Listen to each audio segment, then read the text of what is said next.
Good morning. Today we're going to walk through my solutions to the multiple choice section of the mechanics portion of the 1998 AP Physics C released exam.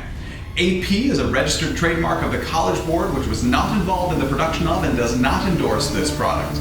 Here we go. Hey guys. Hey Bo. Hi Bo. Flippin' physics. Before we go through my solutions, we have a few quick things to talk about. First, if you haven't already taken the test, stop now and take the test, please. What? I did it. You will also need a copy of the test with you because I will be referring to it throughout the lecture.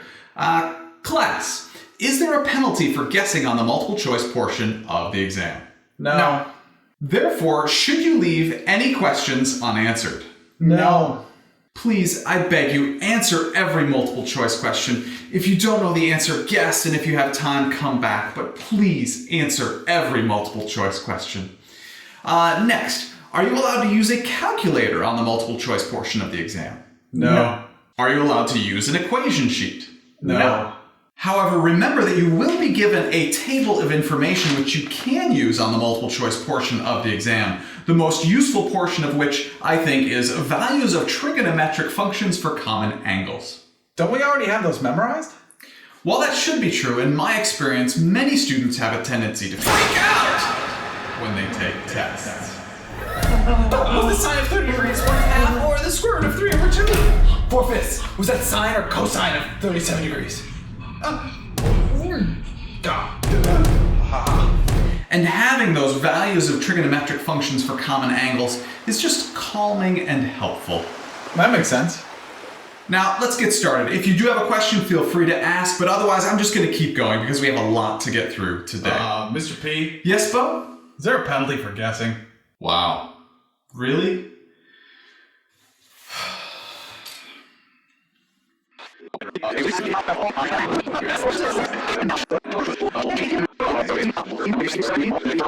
Class, is there a penalty for guessing on the multiple choice portion of the exam?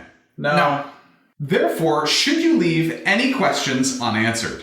No. Does that help? Oh, yeah. Thanks, I got it. Sorry.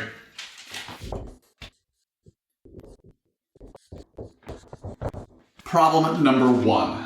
The equation for work is the force doing the work on the object times the displacement of the object times the cosine of the angle. Now, theta, the angle in your work equation, is the angle between the force doing the work on the object and the displacement of the object. In this particular problem, the displacement is to the right and the force is down and to the right and has this angle theta, which actually is the exact same angle given in the problem, and therefore the work just works out to be FD cosine theta, or B. Mr. P, why don't we use the integral equation? Yeah, I thought work was equal to the dot product of the integral of the force with respect to position. It's a good question. Why don't we use work equals the integral of the force dot product dr? It's a fair question. The reason is because this is the equation you use when you have a non-constant force. Here in this problem we have a constant force, and this is the equation we use for a constant force.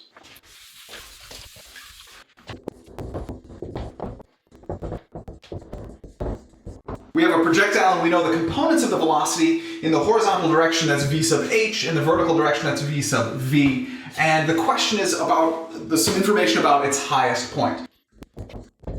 One thing that you should remember is that the velocity in the top in the y direction is equal to 0. That's because in the y direction it's going up and then it's coming back down, so it has a positive velocity and then switches to a negative velocity. Therefore it must be 0 at the very top. So the velocity in the y direction at the top is equal to 0. And in the x direction, there is no acceleration in the x direction because there's no force in the x direction. Therefore, that velocity in the x direction is constant, and it will continue to have the horizontal component. It'll just be vh.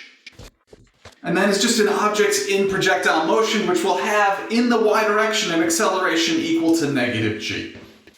Therefore, the correct answer is E. I do wish that the word magnitude were used with respect to the acceleration because the acceleration does work out to be negative g and not g. However, our most correct answer then is E, and it's the magnitude of the acceleration.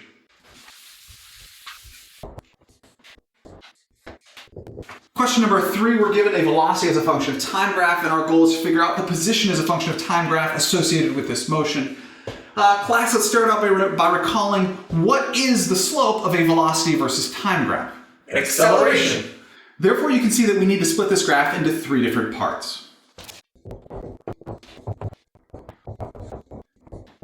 You can see that the slope for part 1 is constant and positive, therefore the acceleration for part 1 is a constant positive number.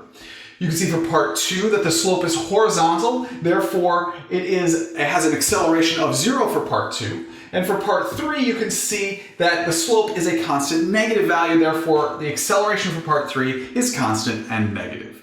And class, what is the slope of a position versus time graph? Velocity.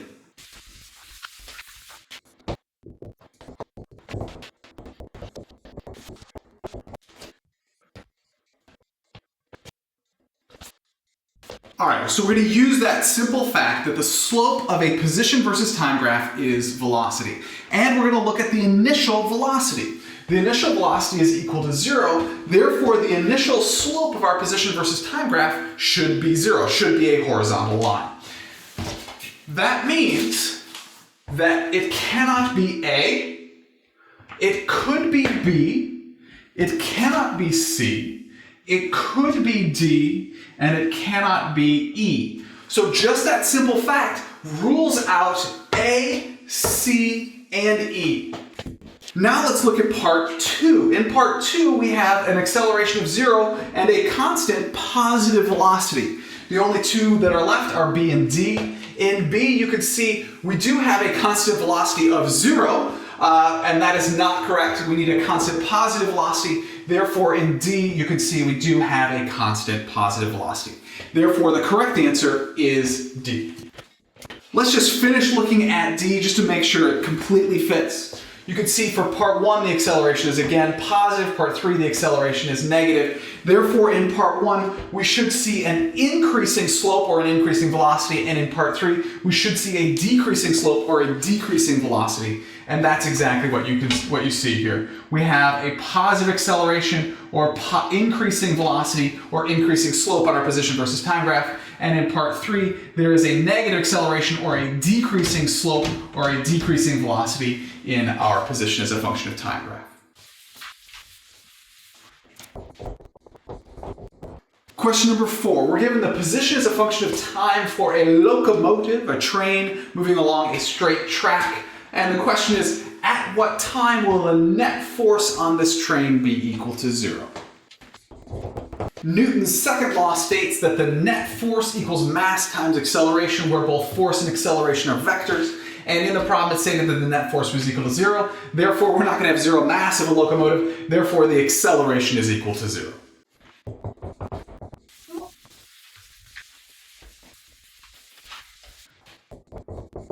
We know that acceleration equals the second derivative of position with respect to time. Therefore, we just take the derivative of our function with respect to time twice and then set that equal to 0.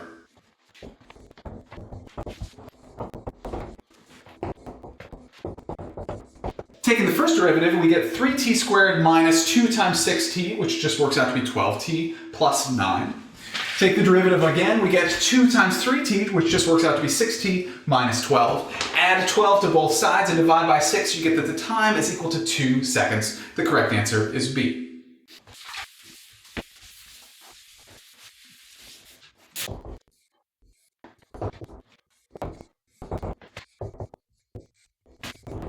Question number 5 asks us to find the net torque on this cylinder, which has 4 different forces acting on it. You can see that I've actually labeled them because it's hard to talk about them if we don't label them. So this is force 1, force 2, force 3, and force 4. In order to figure out the net torque, class, what handy tool do we need to use? The right-hand rule. And class, what is step 1 of the right-hand rule? Don't be too cool for the right-hand rule. That's right, step number 1. Don't be too cool for the right-hand rule. And class, step number 2? Find your right hand. That's right, find your right hand. There's a reason it's called the right-hand rule. Step number 3. Limber up. That's right, you gotta limber up in order to not be too cool. You gotta be able to move your shoulders. You don't want to look like this, because when you look like this, you are too cool for the right hand rule. You have to move the shoulders. Limber.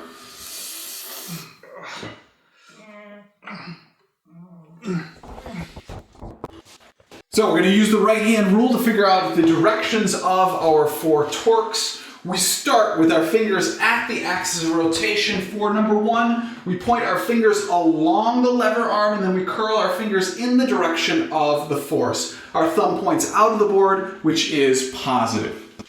For the torque due to force 2, again, we start at the axis of rotation. We point our fingers along the lever arm. We curl our fingers along the force and our thumb points into the board, which is negative. For the torque due to force 3 and force 4, we're going to do the right hand rule the exact same way. You start at the axis of rotation, you point your fingers along the lever arm, you curl your fingers in the direction of the force, again 3 and 4 are the same, and our thumb points out of the board, which again is positive. The equation for torque is RF sine theta, the lever arm times the force times the sine of the angle between the two. So we substitute the equation in for each of our 4 torques, and please notice that all of the angles are 90 degrees, and therefore the sine of 90 degrees is 1, and they will all cancel out. And now let's substitute in our values.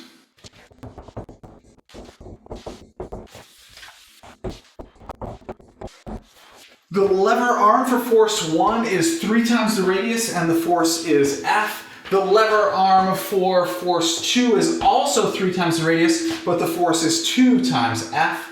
The lever arm for 3 is 2 times the radius, and the force is F. The lever arm for 4 is 3 times the radius, and the force is F. You can see that the radius times the force is common throughout, so we can pull that out, and we get R times F is equal to the quantity 3 minus 6 plus 2 plus 3, which works out to be 2 times the radius times the force. Correct answer is C.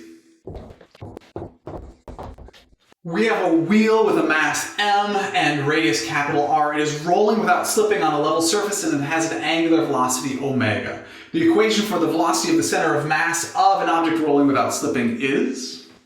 And they're asking for the linear momentum, so the equation for linear momentum, the magnitude of the linear momentum is... The magnitude of momentum equals mass times the velocity, so we can substitute. Therefore, the linear momentum is the mass times the radius times the angular velocity. The correct answer is A.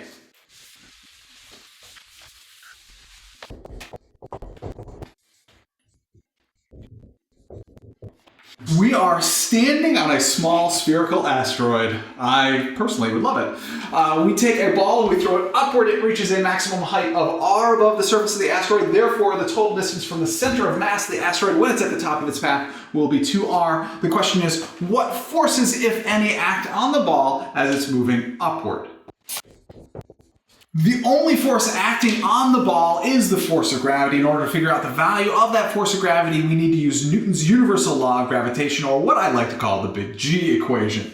The force of gravity is equal to big G, Newton's universal gravitational constant, times the mass of one object times the mass of the other object, divided by r squared, where r is the distance between the center of masses of the two objects. As the ball is moving upward, you can see that r, the distance between the center of masses of the two objects, is increasing. Therefore, because r is on the bottom of our equation of the fraction, you can see then that the force of gravity will be decreasing as the ball is moving upward. The correct answer is then A.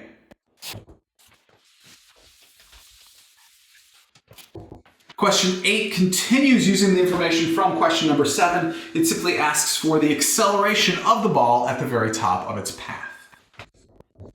In order to figure out the acceleration at the top of the path, we need to use Newton's second law. We're going to sum the forces in the y direction. So the net force in the y direction equals the mass times the acceleration in the y direction. The only force, again, is acting on it is the force of gravity. Therefore, the force of gravity, which is big G m1 m2 over r squared, is equal to the mass times the acceleration in the y direction. We can now substitute in the masses into our equation. The mass of the first object would be the mass of the asteroid. The mass of the second object can be the mass of the ball then. And we're summing the forces in the y direction on the ball. Therefore, this is also going to be the mass of the ball. And you can see that the mass of the ball cancels out. And you can see that we get the acceleration in the y direction equals big G times the mass of the asteroid divided by r squared. Again, where r is the distance between the center of masses of the two objects. Now you can see in the problem that we need to know the acceleration at the surface of the asteroid. Therefore, we simply substitute in the radius of the asteroid because the distance between the surface of the asteroid and the center of mass of the asteroid would be the value of r. Therefore, we get the acceleration on the surface of the asteroid is big G times the mass of the asteroid divided by r, the radius of the asteroid squared. Now we need to figure out the acceleration at the very top. The only thing that changes is the distance between the center of masses of the two objects, which you can see is equal to 2r. Therefore, the acceleration at the top is going to be big G times the mass of the asteroid divided by that quantity, 2r squared. So we end up with big G times the mass of the asteroid divided by 4r squared. Therefore, we can end up pulling out the 1/4 and get that the acceleration at the top is equal to 1/4 times big G times the mass of the asteroid divided by big R squared, which is the acceleration on the surface of the asteroid.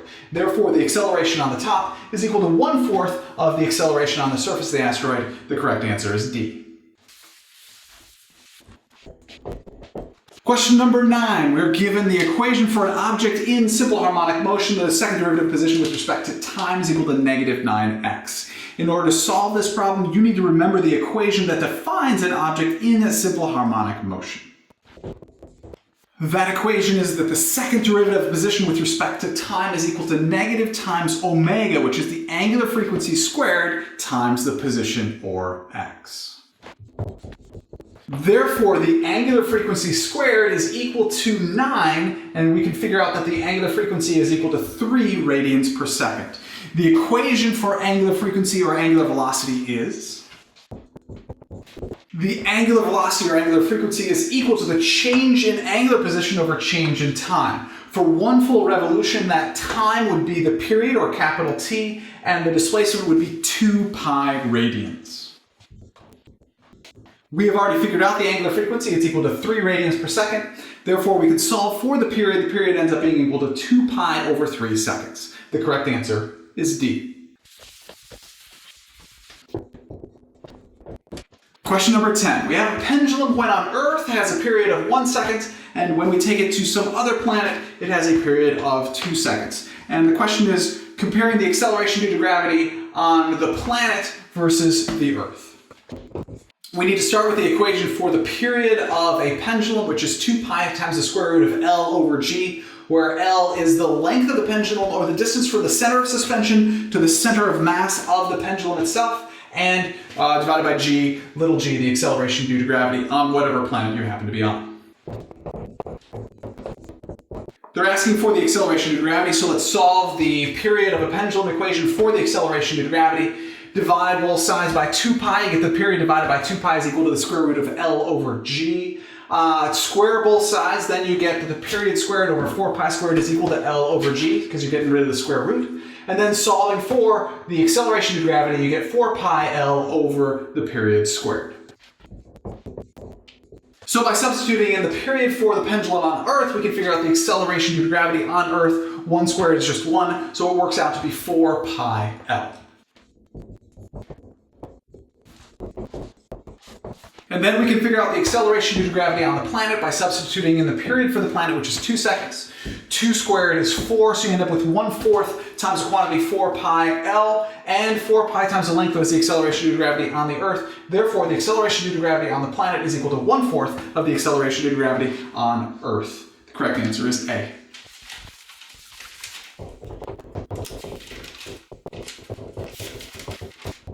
Question number 11. We have a satellite with a mass m and a radius moving in an orbital radius of r, moving at a constant speed v.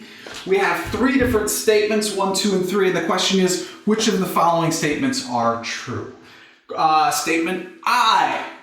The angular velocity is equal to v times r. Well, yeah, the tangential velocity of any object is equal to the radius times the angular velocity. So that one is correct. We'll use a big red check. Woohoo! Statement 2, the tangential acceleration is equal to 0. Sure. Tangential acceleration equals the radius times the angular acceleration. If it's moving at a constant speed, that means that the angular acceleration is equal to 0. Therefore, the tangential acceleration will also be 0. And lastly, the magnitude of the centripetal acceleration is constant. Well, centripetal acceleration is equal to the tangential velocity squared divided by the radius. That velocity is constant and the radius is constant. Therefore, the centripetal acceleration is also constant. The correct answer then is that all three are correct, and the correct answer is E. I do think it would have been more interesting if they took off the magnitude part of the centripetal acceleration, because of course the centripetal acceleration itself is actually not constant because the direction is changing the whole time, but the magnitude of the centripetal acceleration is constant.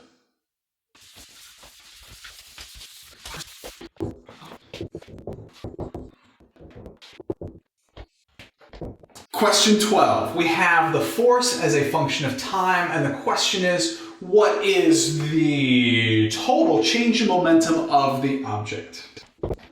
The change in momentum is the same thing as the impulse, and the equation is the integral of force with respect to time. This is a classic problem where they are simply asking you to identify that the integral is the area under, quotes, the curve. Under the curve, meaning that the area between the curve and the horizontal line, and where any area below the curve is actually negative. And you should be able to look at this problem and identify that this area is going to be positive and this area is going to be negative, and both rectangles are the same exact size, and therefore the total impulse in this problem adds up to 0. The correct answer is C.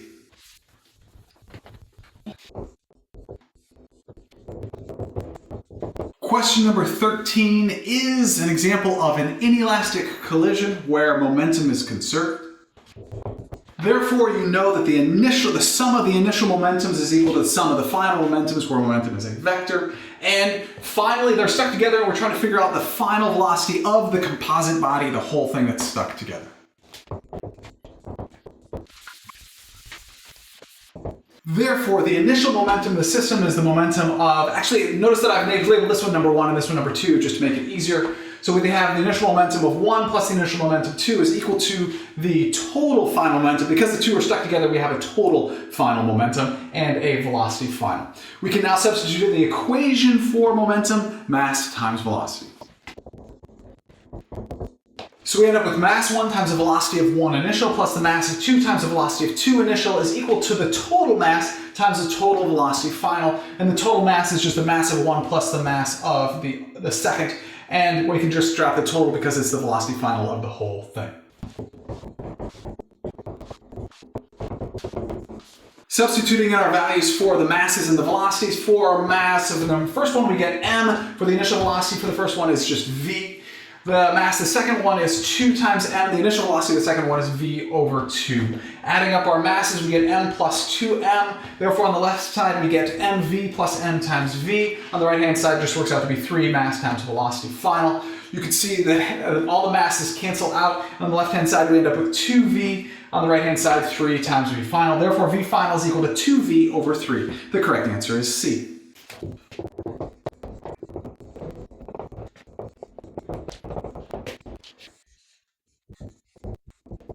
Question 14.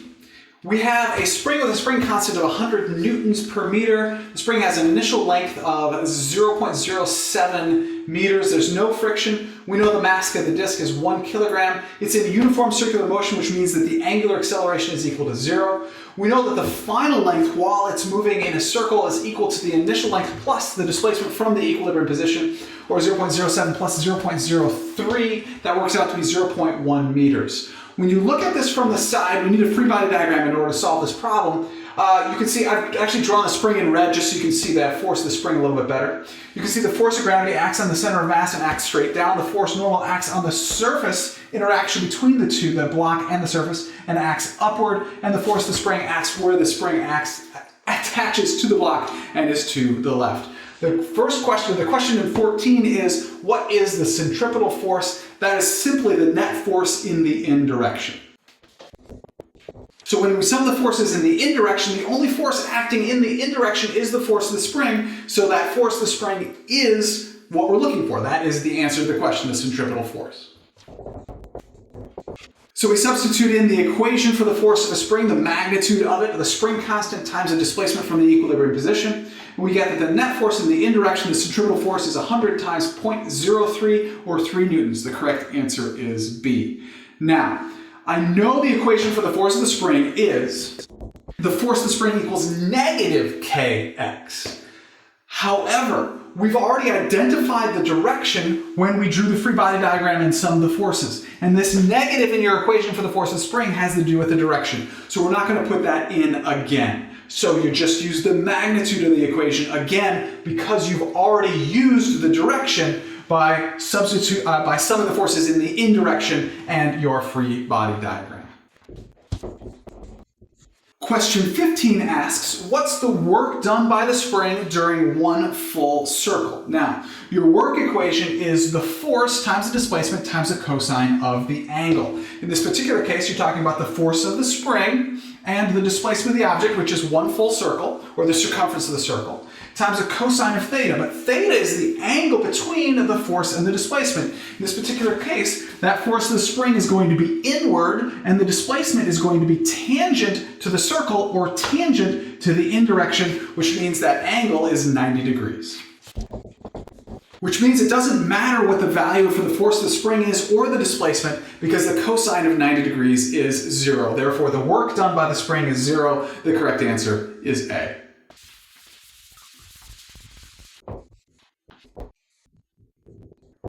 Question 16. We are given the potential energy curve, that is, the potential energy with respect to position for an object of mass m. And for question 16, they ask, if the object is released at rest at position r0, what is its speed at 2 r0?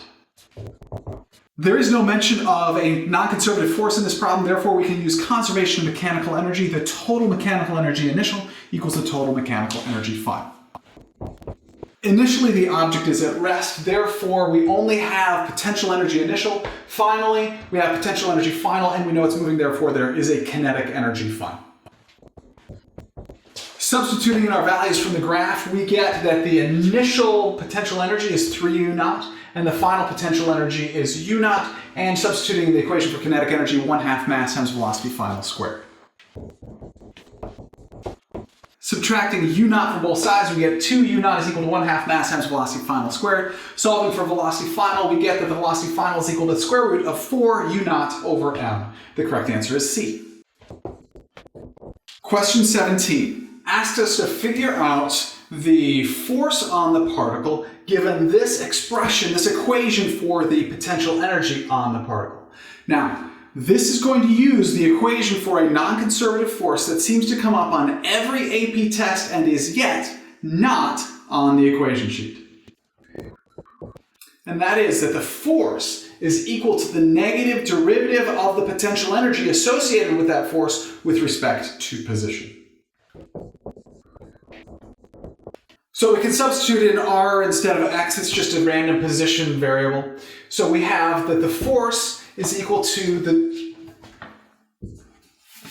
the derivative of our equation br to the negative 3/2 power plus c with respect to the position, which in this case is r. So taking the derivative of our function, we multiply by our negative 3/2, and then we subtract 1 from our exponent. I left that as negative 3/2 minus 1 at the beginning there just to make it more clear, because people tend to make mistakes right there. So we end up with a negative times a negative, which is just positive, so we get 3/2 br to the power negative 5/2. The correct answer is A.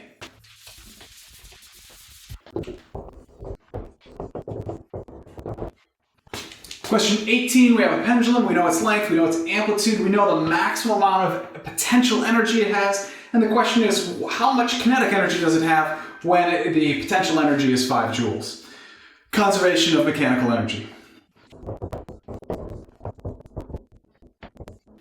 Total mechanical energy initial equals total mechanical energy final. The initial point will be when it has its maximum potential energy. The final point will be at a point at which it has 5 joules of potential energy. So we have only initial potential energy because it's not moving to begin with, and then we have final potential energy plus the kinetic energy final, or 10 equals 5 plus kinetic energy final, or the kinetic energy final equals 5 joules. The correct answer is B.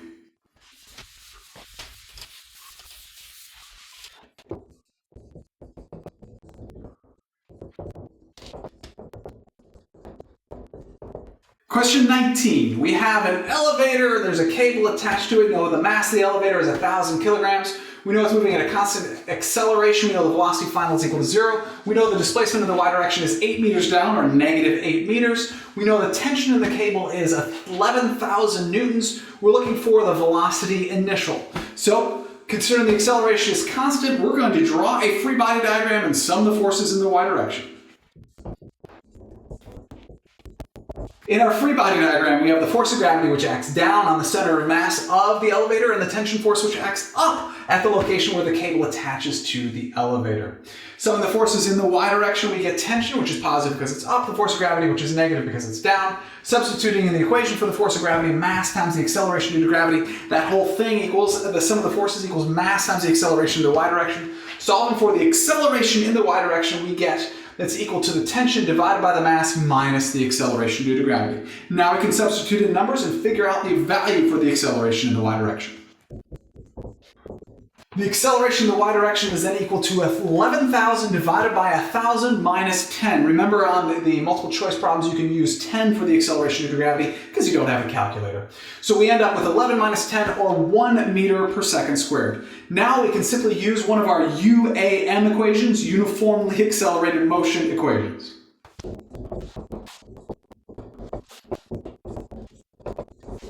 We can use the uniformly accelerated motion equation, velocity final squared equals velocity initial squared plus 2 times the acceleration in the y direction times the displacement in the y direction. The velocity final was 0 squared, that's just 0. We're solving for the initial velocity, so we just leave that velocity initial squared, plus 2 times the acceleration in the y direction, which is 1, times the displacement in the y direction, which is negative 8. Solving for the initial velocity, we get initial velocity squared is equal to positive 16. Taking the square root of both sides, we get that the initial velocity is equal to positive or negative 4 meters per second. But they ask for the final speed, so we'll just take the magnitude of that as 4 meters per second. The correct answer is A.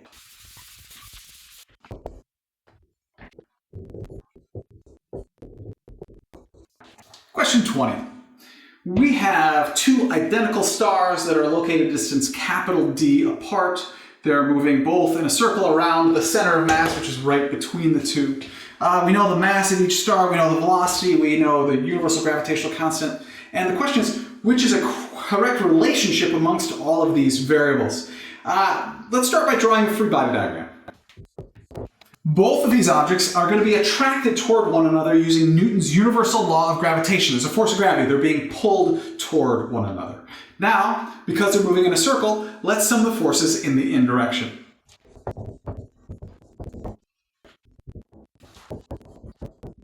Summing the forces in the in direction on either one of the 2 stars, it doesn't matter which one, we get that the force of gravity, which is inward and therefore positive, is equal to the mass times the centripetal acceleration. Now, the force of gravity is Newton's universal law of gravitation, the big G equation. Big G times the mass of one star times the mass of the other, but they're both the same, so I just put the mass of the star divided by r squared. That's equal to the mass of the star times the centripetal acceleration. And an equation for centripetal acceleration is the tangential velocity squared divided by the radius. The mass of the star cancels out, and therefore we get that the big G times the mass of the star divided by r squared is equal to the tangential velocity squared divided by r. And now we can simply substitute in our values. So when we substitute in, on the left-hand side, r is equal to capital D. On the right-hand side, r is equal to d over 2. Mr. P? Yes, Bo? Doesn't R always stand for radius? Class. In Newton's universal law of gravitation, or the big G equation, r is not the radius. Oh yeah, not the radius.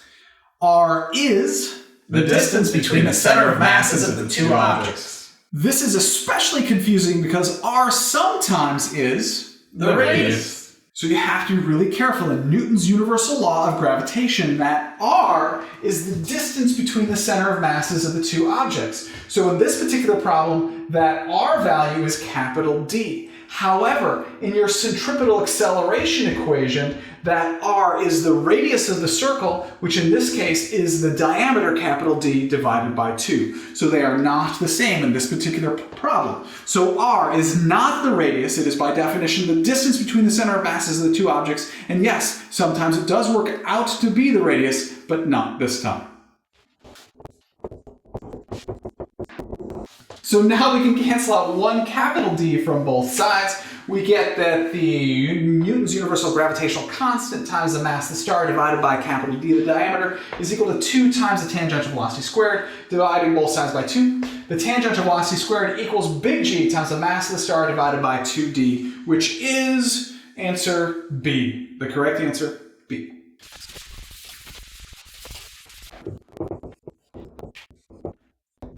Question 21. We have a block with a mass m, a friction force acting on it, and a force applied up at an angle. And the question is, what is the acceleration of the block? Let's start with a free body diagram. We have the force applied up and to the right at that certain angle. The force of gravity acts on the center of mass of the object. The force normal acts up, and the force of friction acts to our left.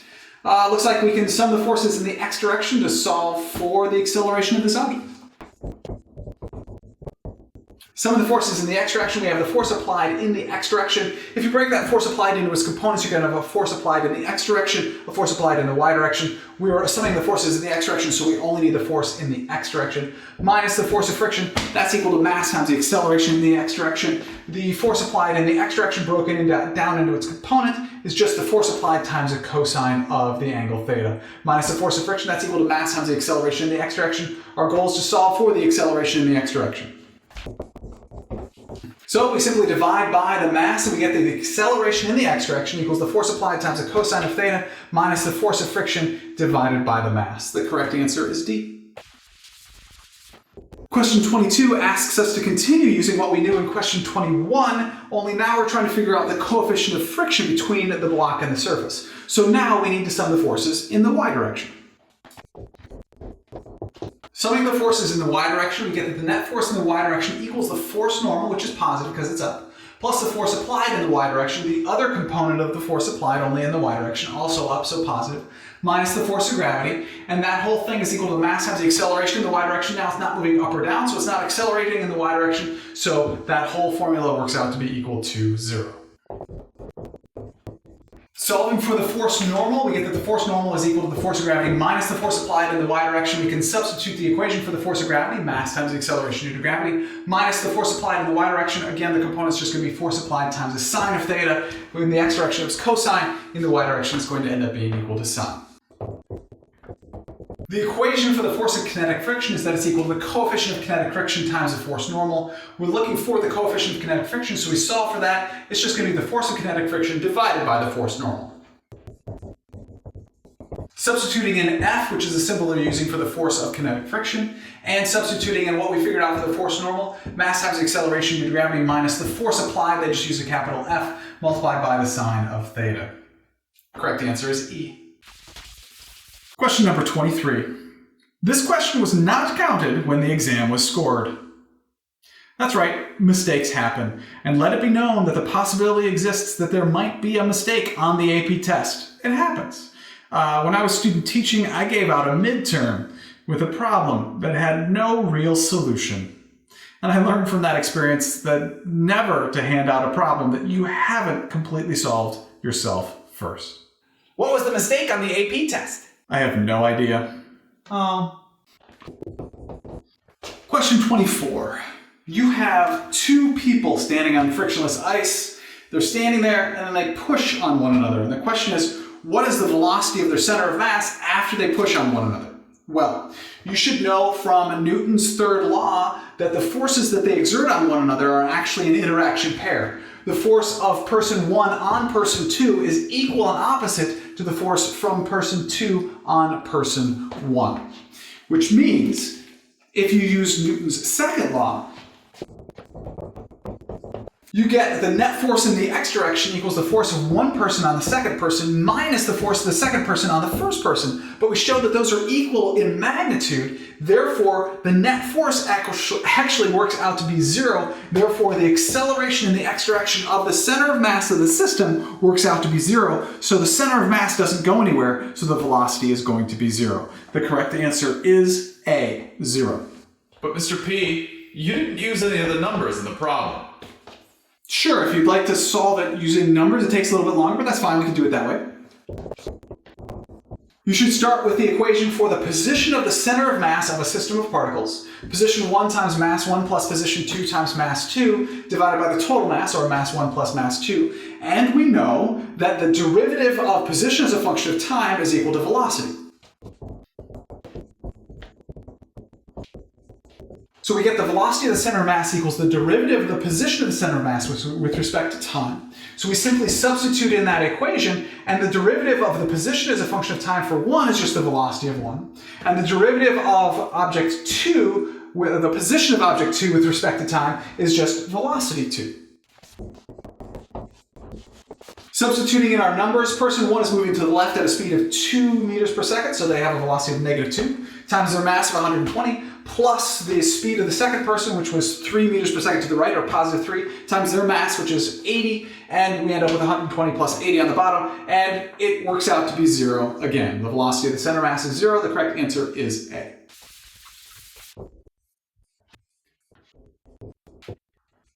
Question 25. We have a figure on a music box moving in this sort of a pattern. From S to P and from Q to R, they move in a semicircle, and from P to Q and from R to S, it moves in a straight line. And we're trying to plot the acceleration as a function of time on this music box. So let's take a look at different segments. We're going to start with SR and PQ. Now, from R to S and from P to Q, the figure is moving in a straight line, and we know it's moving at a constant speed. Therefore, the acceleration is going to be equal to 0 on those two segments.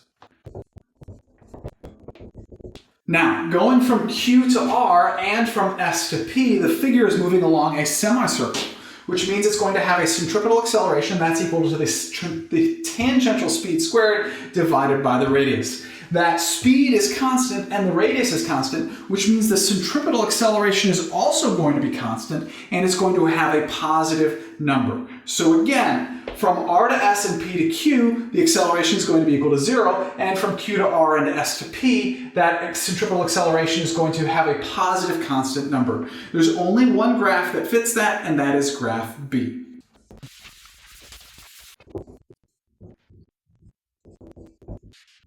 Question 26. It's a projectile motion problem. We need to list what we know in the x direction, list what we know in the y direction, and solve. In the x direction, we know the displacement is 3 meters. In the y direction, we know the initial velocity, which is 0 because it's initially moving horizontally. The acceleration in the y direction equals -g, or -10 meters per second squared. Again, 10 because it's multiple choice. The displacement in the y direction is going to be 10 meters down, or -10 meters. We're going to solve for the change in time using the y direction, and then apply that to the x direction to solve for the velocity in the x direction.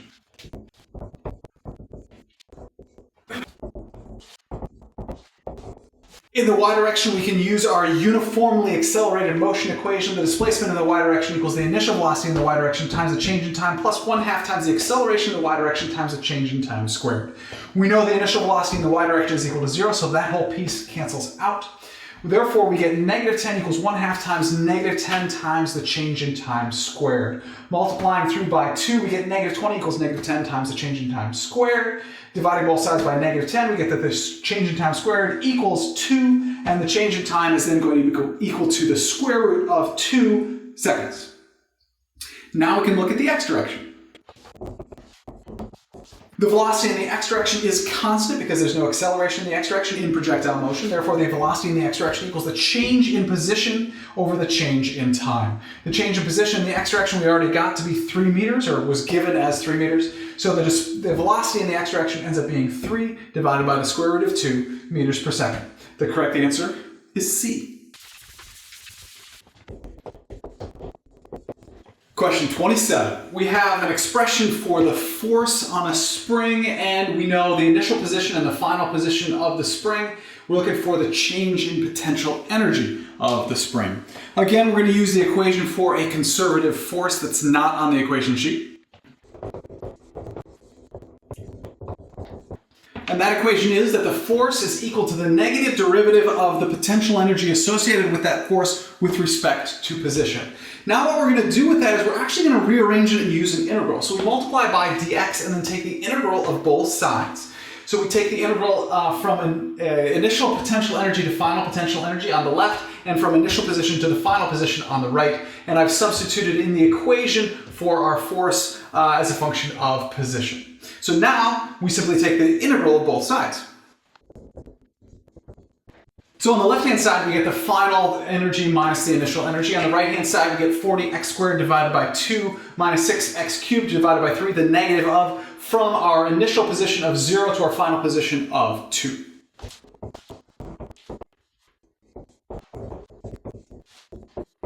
The final potential energy minus the initial potential energy works out to be the change in potential energy, which is what we're trying to find.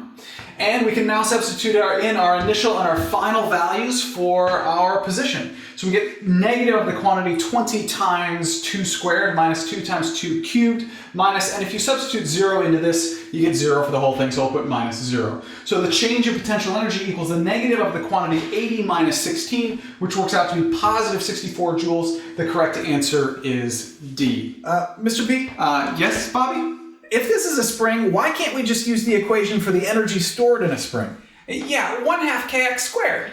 Don't you mean 1/2 times the spring constant times the displacement from equilibrium squared? Oh, that's good. That's good stuff. Right.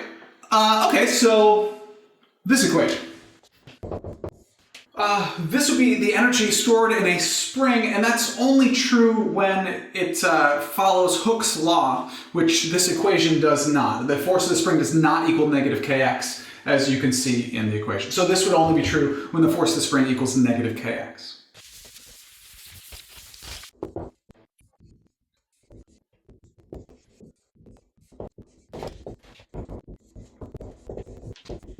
In question 28, we have a block going down an incline, a total displacement d, and the work done by the force of gravity as it goes down the incline is positive 300 joules.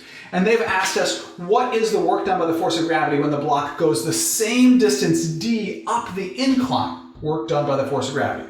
We need to start with the equation for the work done by the force of gravity, which is going to be the force of gravity times the displacement times the cosine of the angle. Now, in this particular case, I've actually called it phi because I've defined theta as the incline angle, and phi here is the angle between the direction of the force of gravity and the direction of the displacement. So what we now need to do now is figure out what that angle is when we're going up the incline.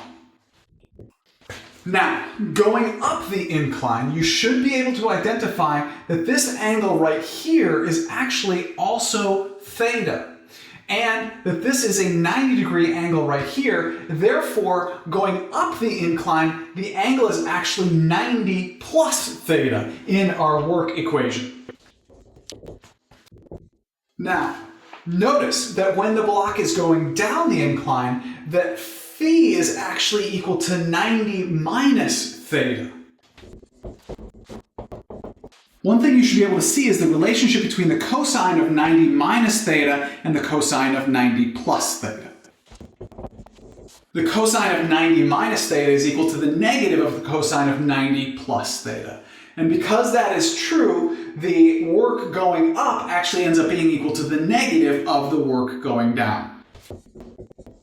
And the correct answer works out to be C.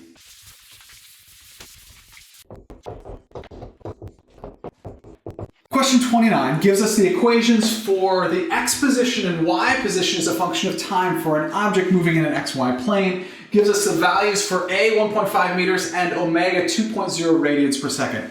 These are the equations that describe an object moving in a circle. Therefore, this just works out to be where a is the radius of the circle and omega is the angular velocity. So if we're trying to figure out the acceleration, it's a centripetal acceleration. One of our equations for centripetal acceleration is it's equal to the radius times the angular velocity squared. Radius of 1.5 times the angular velocity of 2 squared gives us 6 meters per second squared. The correct answer is E. Mr. P? Yes, Billy? I don't think I would recognize those equations as describing an object moving in a circle. Is there another way to do it? Sure, if you didn't recognize that those were the equations for moving in a circle, we could do it this way.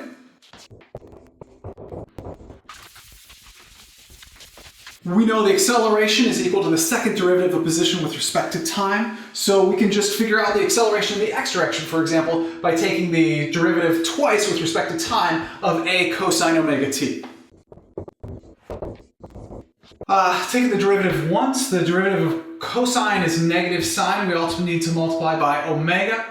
And then we take the derivative again, we multiply by omega, and the derivative of sine is cosine. So we get that the acceleration in the x direction is equal to negative a omega squared cosine of omega t. We can do the same thing in the y direction. And in the y direction, we end up with taking the derivative once. We get a omega cosine omega t, because the derivative of sine is cosine, and again, you need to multiply by the omega. And the derivative of cosine is negative sine, and again, multiplying by an omega, we get negative a omega squared sine omega t for the acceleration in the y direction. Then to figure out the resultant acceleration, we can use the Pythagorean theorem, a squared plus b squared equals c squared. So we get the total acceleration is equal to the acceleration in the x direction squared plus the acceleration in the y direction squared. Taking the square root of both sides, we get that the net acceleration is equal to the square root of the acceleration, the quantity acceleration in the x direction squared plus the acceleration in the y direction squared. So then we can just substitute in our values for the acceleration in the x direction and the acceleration in the y direction. And again, just substituting in our values, our numbers here, we get negative 1.5 times 2 squared times the cosine of 2t, that whole quantity squared, plus the negative of 1.5 times 2 squared times the sine of 2t, that whole quantity squared, again, taking the square root of the whole thing.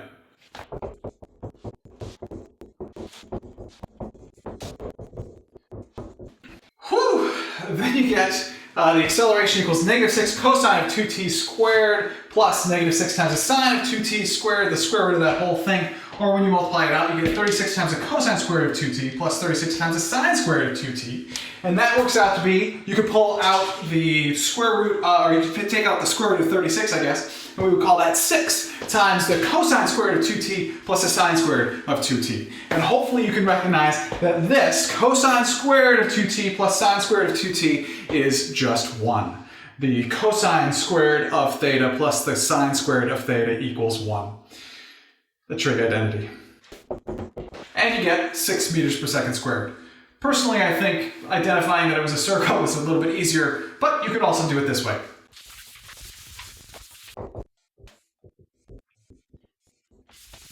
Question 30. We have a wheel and axle system shown here, and the question is, which of the following expresses static equilibrium?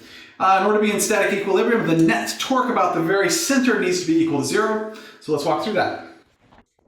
Alright, so the net torque about the center needs to be equal to 0. We have a torque due to the weight of mass 1 and a torque due to the weight of mass 2. Using our handy tool, the right-hand rule, we can see that the torque due to weight 1, if we go from the axis of rotation along the lever arm, curl our fingers in the direction of the force of weight 1, we get that the torque is out of the board, which is positive. We do the same thing with our right-hand rule for the torque due to weight 2. If we start at the axis of rotation, point our fingers along the lever arm, curl our fingers in the direction of the force of weight 2, the thumb points into the board, which is negative. And the whole point of this question was that the net torque is equal to 0. It's in static equilibrium. Therefore, we end up with the torque due to weight 1 is equal to the torque due to weight 2. So now we can just substitute in the equation for torque, which is the lever arm times the force times the sine of the angle between the lever arm and the force. So we get the lever arm times the weight times the sine of theta for both 1 and 2. Substituting in numbers, the lever arm for 1 is this distance a. The weight for 1 is mass times the acceleration due to gravity, and that's the mass of the first one. Notice that's actually the sine of 90 degrees for both of these, so they both are just 1 for the sine of the angles.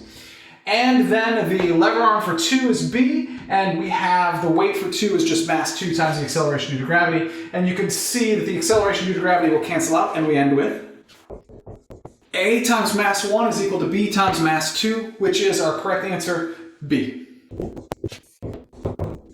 Question number 31. The initial momentum of an object can be represented by this arrow. The initial momentum of the other object is 0. The two collide, and then there's a final momentum of the system, which is what we're trying to find. Now, considering the second object is at rest, the initial momentum of the system looks just like this. That's the total initial momentum of the system. Now, considering momentum is conserved during a collision, the final momentum is going to be equal to the initial momentum of the system. So this also represents the final momentum of the system. So the question is, which of the sets of arrows add up to this, which is both the initial and final momentum of the system? Answer A. Notice that they are equal and opposite in direction, and therefore when you add the two together, you actually get 0. So A cannot be it. Notice for B, when you do tip-to-tail and vector addition for both of these, they actually add up to something that's almost twice what the initial momentum is, so this can't be it either. When you do tip-to-tail vector addition for C, you get something that's actually small and to the left, so that can't be it. The resultant vector for D, which I've drawn in blue just to make it more clear where it is, isn't going to be the initial momentum vector either. It's going to look something like this, so this can't be it. In E, you can see that when we do tip-to-tail vector addition, the resultant vector looks pretty close to what it was for the initial momentum. So the final momentum equals the initial momentum, and E is the one that best matches. So the correct answer is E. Question 32, we have a wheel with a rotational inertia of capital I. We know its initial angular velocity is 0. It ends at some final angular velocity, omega final, and the change in time is equal to capital T. And the question is, what's the average net torque on the wheel during this time interval? We're going to use the rotational form of Newton's second law, or the net torque equals the moment of inertia times the angular acceleration. We're going to use the equation for angular acceleration, which is change in angular velocity over change in time, and now we're going to substitute in final minus initial for the change in angular velocity. So we get that the net torque is equal to the moment of inertia times the angular velocity final minus the angular velocity initial divided by the change in time, and we just substitute in our known variables. The initial angular velocity is equal to 0, and the change in time is equal to capital T, and we get that the net torque is equal to the moment of inertia times the angular velocity final divided by capital T. The correct answer is E.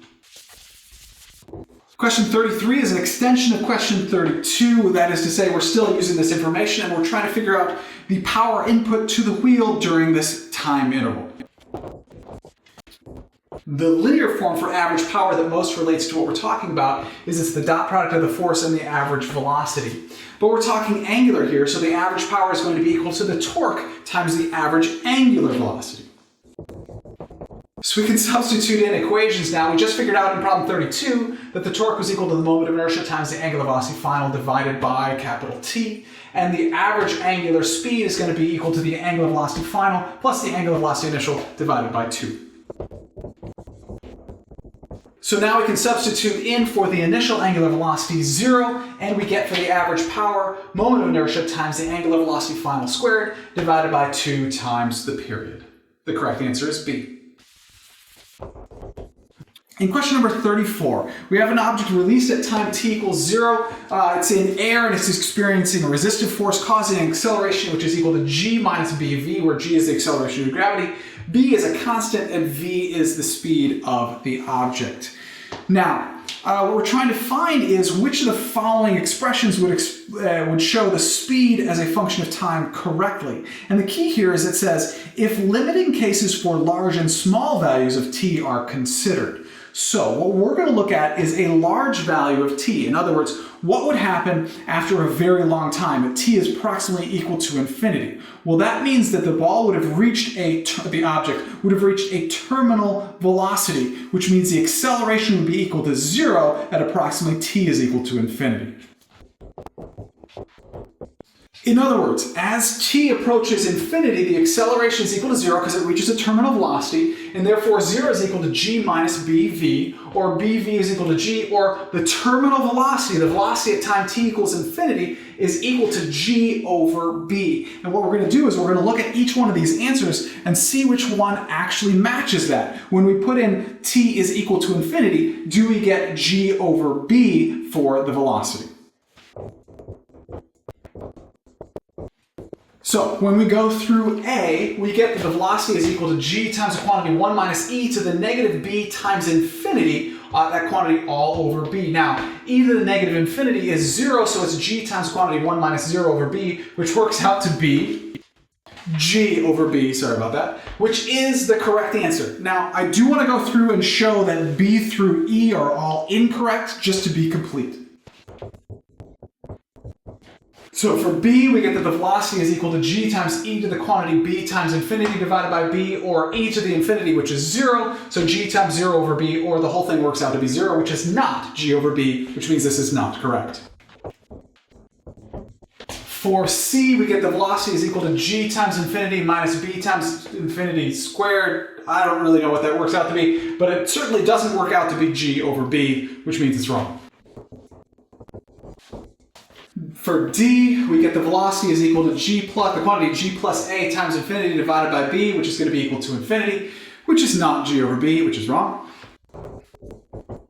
And for e, we get that the velocity is equal to v naught plus g times infinity, which is equal to infinity, which is still not equal to g over b, which is still wrong. And so you can see the correct answer is still A.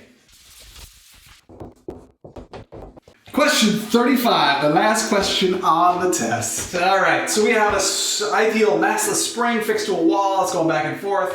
The question is, what's the spring constant? We know the amplitude, we know the maximum velocity, and this is just conservation of mechanical energy. In other words, the total mechanical energy initial is equal to the total mechanical energy final. So we'll take our initial point at equilibrium position where it has its maximum kinetic energy and it has 0 elastic potential energy. And then our final position we'll put at amplitude where it has 0 velocity and all its energy is elastic potential energy. Substituting in our equations, we have 1/2 times the mass times the velocity initial squared is equal to 1/2 times the spring constant times the displacement from equilibrium position final squared. You can see we can cancel out 1/2 from both sides. We can substitute in the maximum velocity for the initial velocity and the amplitude for the final displacement from equilibrium position, or the maximum displacement from equilibrium position, the amplitude. And we get that the spring constant is equal to mass times the velocity maximum squared divided by the amplitude squared. The correct answer is D. Those are my solutions to the multiple choice portion of the mechanics AP Physics C 1998 released exam. Thank you very much for learning with me today. I enjoyed learning with you. That's it. That's all I got.